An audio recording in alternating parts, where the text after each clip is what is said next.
Kabar lain, polisi melakukan olah TKP dan memeriksa sejumlah saksi untuk mencari penyebab terbakarnya mobil pengangkut uang ATM di Jalan Trans Sulawesi Polewali Mandar, Sulawesi Barat.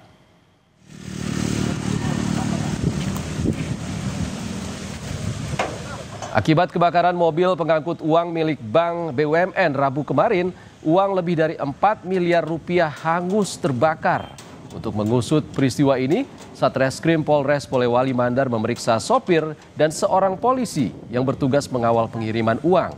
Polres Polman juga meminta bantuan Puslap 4 Polda Sulawesi Barat untuk pemeriksaan teknis mobil yang terbakar.